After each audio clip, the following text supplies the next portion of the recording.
এই যে বৈষম্য সেইটা বাংলাদেশে নতুন করে সৃষ্টি করেছে ডক্টর মোহাম্মদ ইউনূসের সরকার।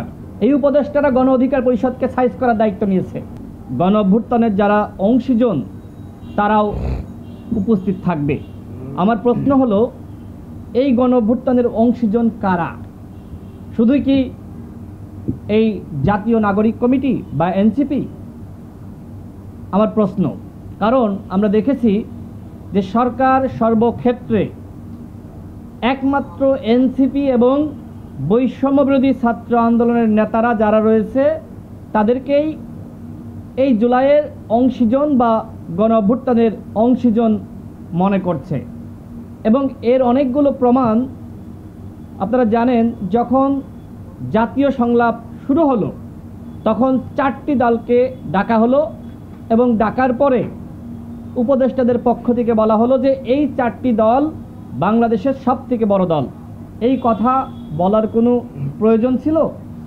জাতীয় সংলাপ আহ্বান করার জন্য আমাদের দল গণ অধিকার পরিষদের পক্ষ থেকে আমরা সবসময় বলেছি, কিন্তু 4টি দলকে ডেকে আপনি বলবেন যে এই দলগুলো এ ক্যাটাগরির, আর পরে যেগুলোকে ডাকবেন বলবেন যে বি ক্যাটাগরির।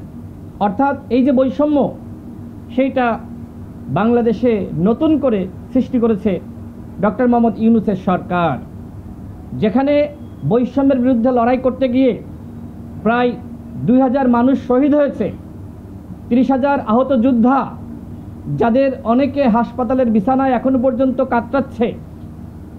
অথচ এই সরকার 1 বছরে বৈষম্য কমানো দূরে থাক, বরং রাজনৈতিক দলগুলোর মধ্যে ফ্যাসিবাদ বিরোধী ঐক্যের মধ্যে বিভক্তি এবং বিভাজন সৃষ্টি করেছে এই ধরনের দৃশ্যমান বিভিন্ন বৈষম্যের মাধ্যমে। গণ অভ্যুত্থানের অন্যতম স্টেক হোল্ডার গণ অধিকার পরিষদ, সেই গণ অধিকার পরিষদের ইতিহাসকে মাইনাস করার জন্য, সেই ইতিহাসকে মলিন করার জন্য অন্তর্বর্তীকালীন সরকারের কতিপয় উপদেষ্টা দায়িত্ব নিয়েছে, যারা মনে করছে 2টা তরুণদের দল একসাথে বড় হতে পারে না, সুতরাং একটাকে সাইজ করে দাও। এই উপদেষ্টারা গণ অধিকার পরিষদকে সাইজ করার দায়িত্ব নিয়েছে, যার ফলাফল আপনারা দেখতে পাচ্ছেন। অনেক সাংবাদিকরা আমাকে প্রশ্ন করে যে ভাই, আমরা দেখেছি, আমরা তো আন্দোলনে ছিলাম আপনাদের সাথে, আপনারা 18 সালের কোটা সংস্কার আন্দোলনে নেতৃত্ব দিয়েছেন, জেল খেটেছেন, যদি ওই সময় আপনারা হাসিনার কাছে মাথা নত করতেন তাহলে কোনোভাবেই 24-এর গণ অভ্যুত্থান হয় না।